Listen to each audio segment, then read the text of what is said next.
Hi, Misha here, and you've read the title of this video, so you know what we'll be covering.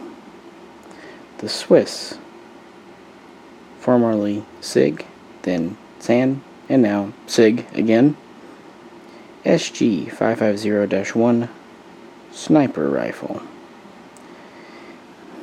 And this is one of the recent production ones, known as the 2018 model. And we were going to shoot it today, but there was a certain accident to a related party, so that plus the fact that it's really hot outside, it's just gonna have to wait. But I do have a little something unique to show you in this video, and we'll talk about a little history and comparison and what makes this rifle different. So obviously here we are on the bipod.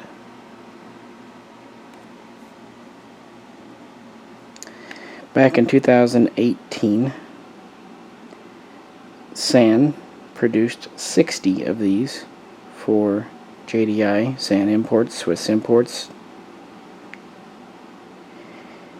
And that was it. They basically used up the remaining barrel blanks they had from back in the day with the old 550 Sniper project.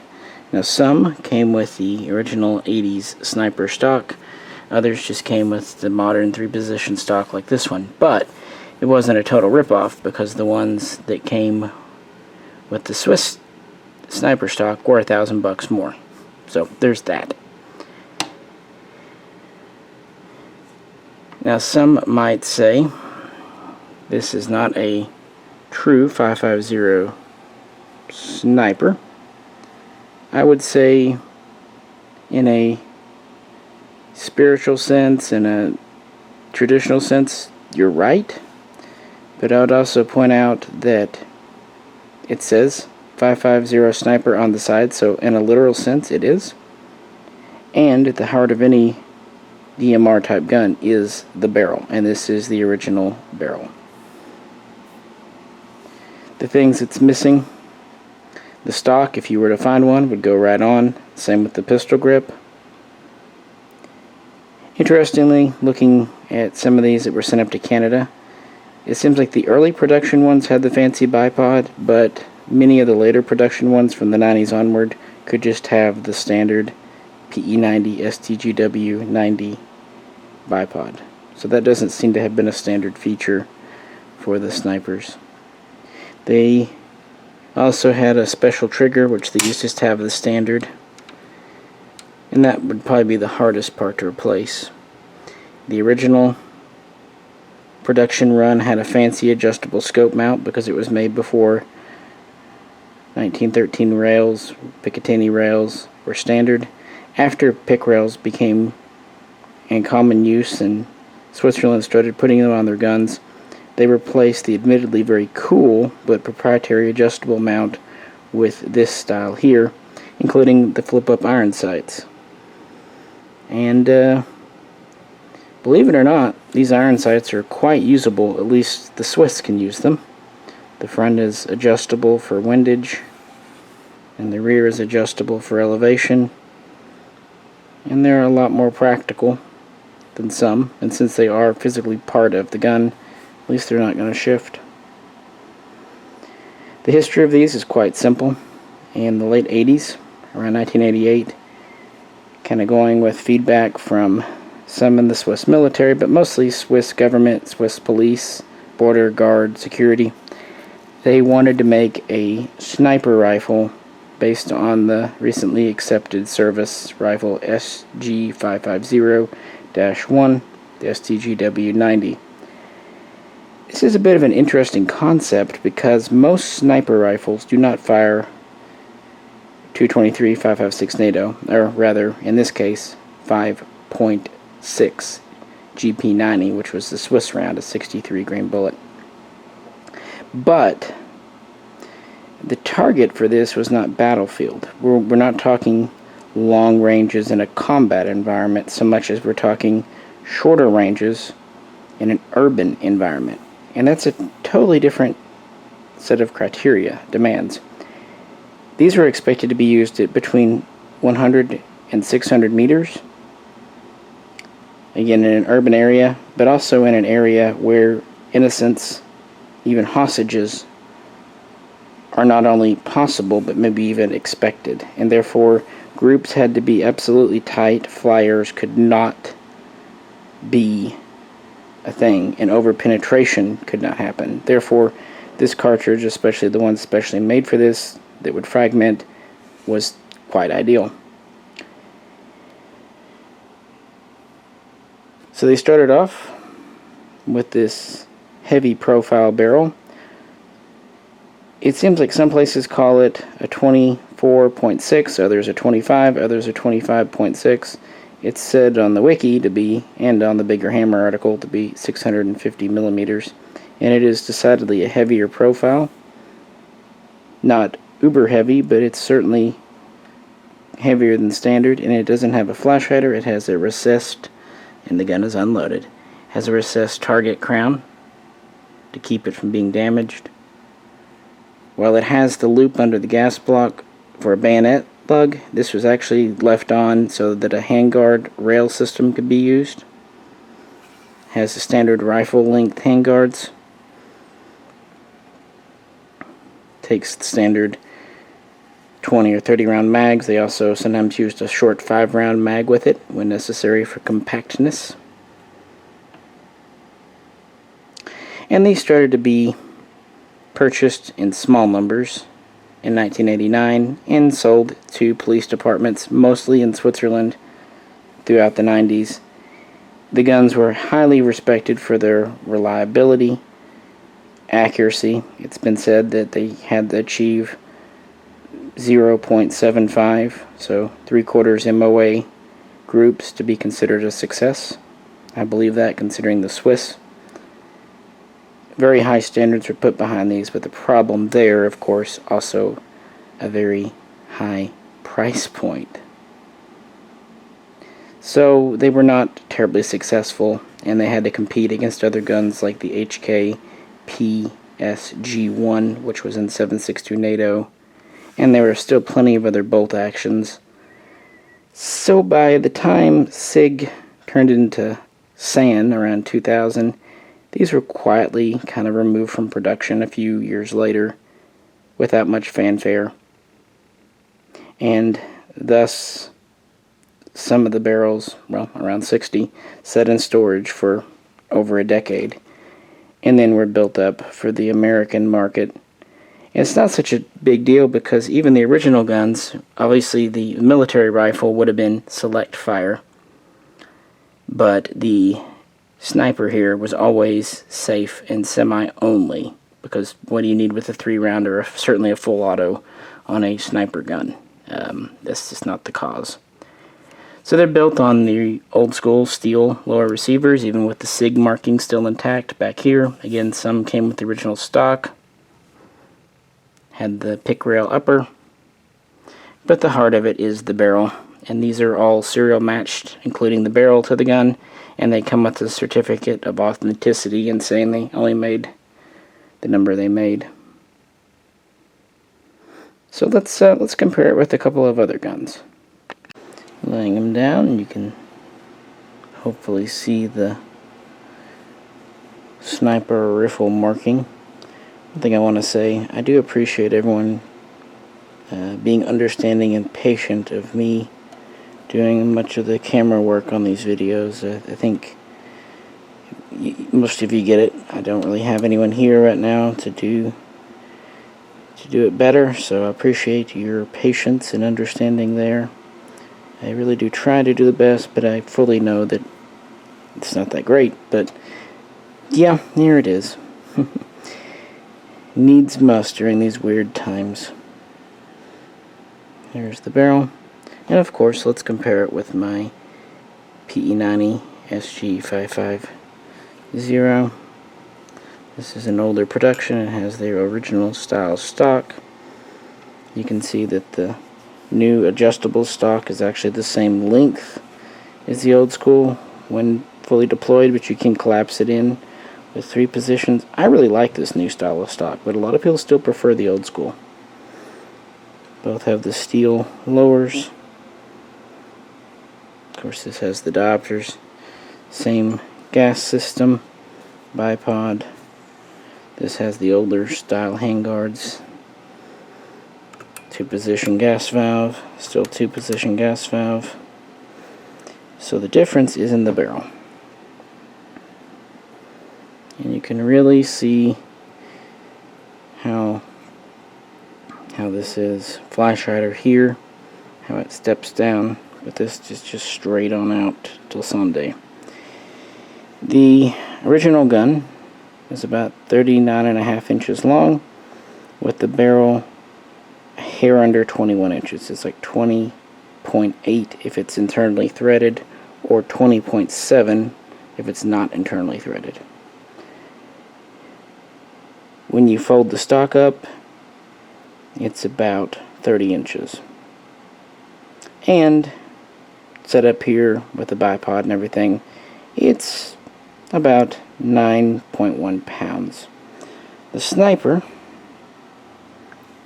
has, like I said, a longer barrel, depending on the source, about 25.5 inches. Overall length is about 44.5 inches, stock deployed, and about 35.5 inches with the stock folded over. So in both cases you save about 9 inches. It does weigh more. The original version that had the really fancy stock and grip and this heavy barrel was over 15 pounds. This version here, at least one advantage, it is lighter. This one weighs in closer to 12 pounds. So that's something. I think also not having the old school style scope mount, and I think the 15 pounds really is probably with the scope. They're not really saying, but it is heavier. You get the idea. But it's meant to be shot from a rest, from a bench. Very similar guns, just a bigger, heavier barrel in this guy. And hey, we weren't able to take the Sniper out today, but we were able to shoot the PE90 several times in the past, so yeah, you can have a few clips of that just to make this a little more of an interesting video. SiG 550.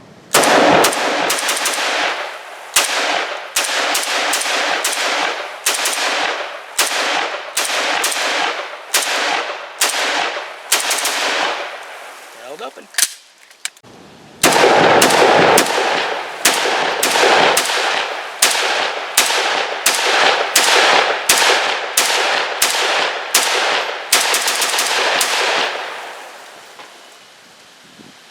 And while you were watching that, I was flipping them over. Not much to see here. Here's the stock fully collapsed in with the innermost position. It's still usable, especially if you have body armor or winter coat. Nothing special on this barrel here. You'll notice the original has an upswept charging handle. These, as far as I know, always had the swept down one more horizontal to clear the scope. Makes sense. They're easily replaced if you want something else anyway. So, we do have plans ourselves.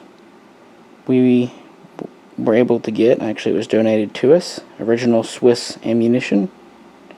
We have both 63 grain FMJ and 69 grain hollow point. So Jay will be trying that out and we can get to the long range, at least get 200 yards for this gun. That was donated by JDI Swiss. I didn't ask, he just said he would do it. He didn't even offer, he just said he was sending it. So greatly appreciated, and that should really see. We'll probably put something like an ACOG on this. 4 power should be plenty. Of course, that's again more Jay's bucket. I cannot do much on the accuracy for you, unfortunately. And then we will be sending this gun to two friends down in Texas. Chris Bartacci, who's been wanting to get his hands on a Swiss-made gun for a while now, and the channel 9-Hole Review,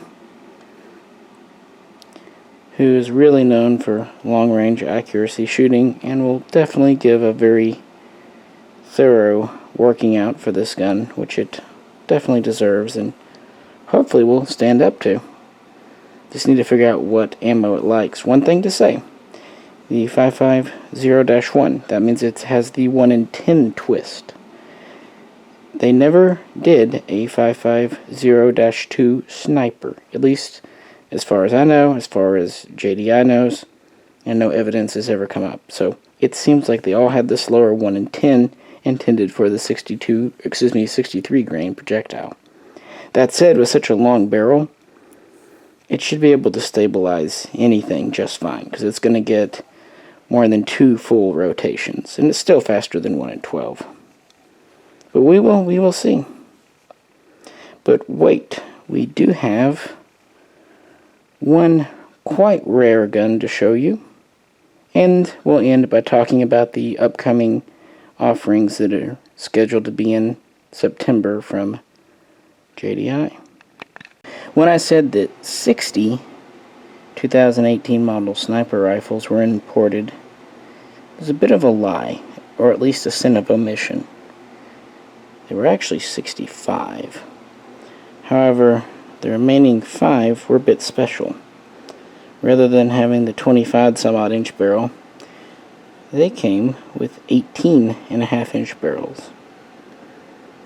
So just a hair longer on the barrel front than the 551 LB, which has a 17.8 inch barrel. You can see here quite a bit shorter savings, even compared to the PE90.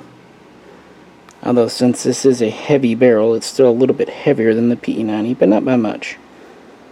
This is actually a really good idea. It still has the recessed target crown, because 18 inches is plenty length to get the best performance out of 5.56, especially if you were to use a 1 in 7 twist or a heavier bullet. This is why guns like the Mark 12 are 18 inches. But these seem to be a special, maybe prototype experimental run. There's not a lot of evidence that they ever made it into the catalog, and no one seems to really know why. Otherwise, the guns are the same, of course, and came with a modern but fixed buttstock as opposed to adjustable. I just stuck a 30-round mag in this one. They come with 20s as well. These are really interesting. It's actually, on a practical sense, probably as accurate and a lot lighter and shorter. I have to wonder, were these done for Canada, maybe, because of their minimum barrel length? Were they done for a canceled police or government contract? All we know is that 5 of them have been exported over here, imported over here. And as far as I know, none came in back in the 80s or 90s, but I could be wrong. If you've seen a 18.5 inch barrel gun, and not a cut down original, but an original, let me know. But I don't know, something different, a neat variant to show you. And that's really what JDI San Imports Dave has been good at, is getting us pretty much every variant that Switzerland has made, plus getting them to make special runs that they've never done before. So let's end the video by kind of going over the release schedule for this fall. 551 LB.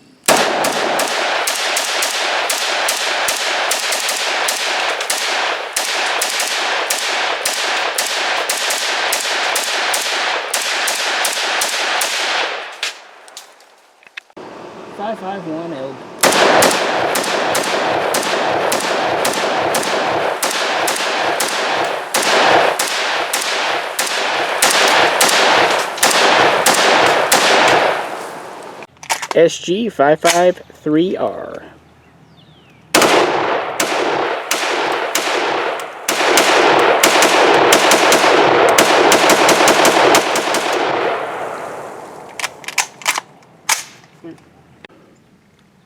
SG553R.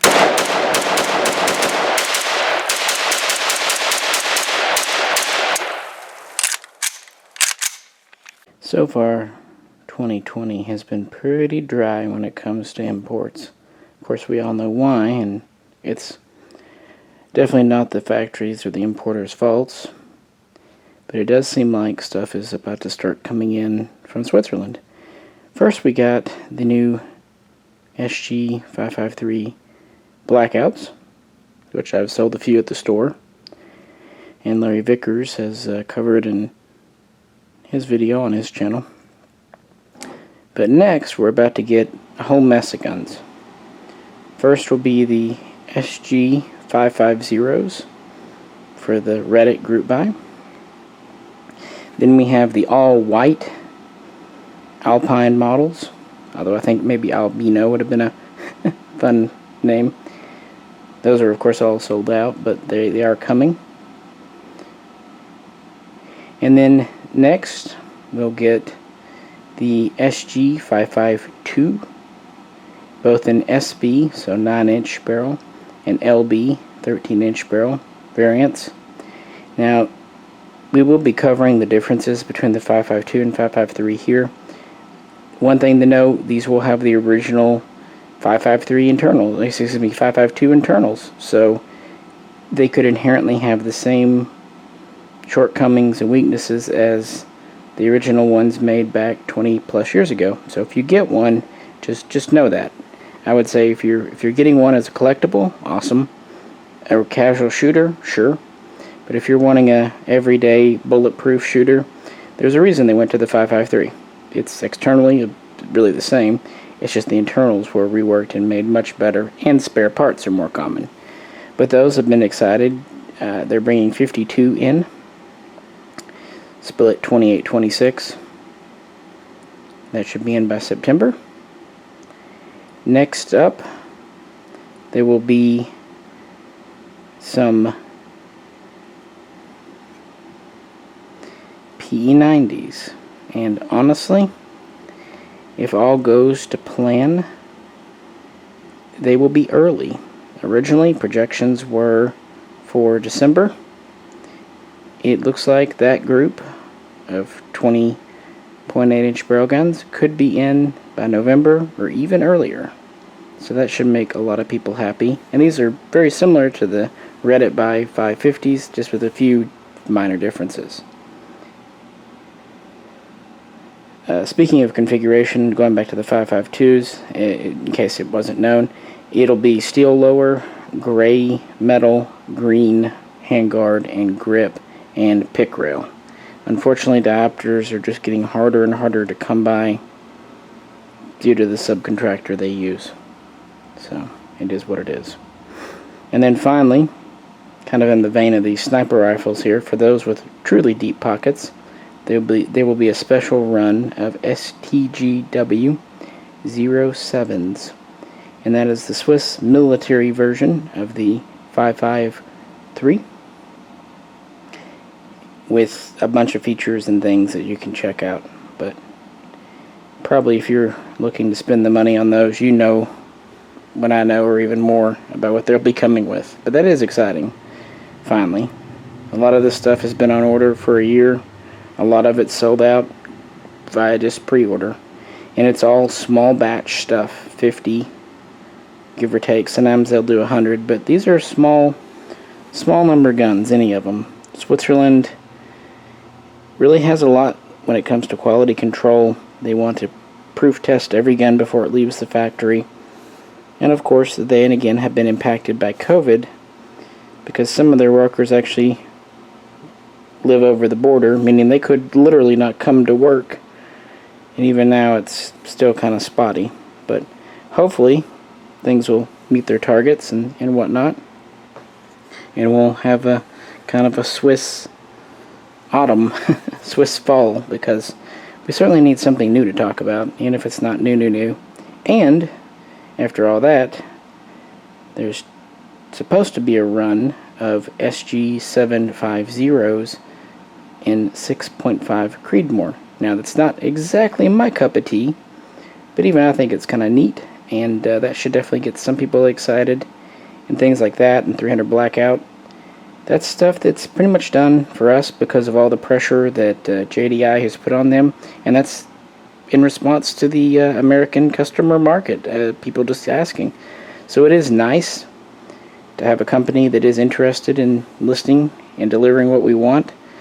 HK could take a notion from that, and with recent changes in HK's management and ownership, maybe we'll see that more so. The SP5 that recently came out is certainly a step in the right direction.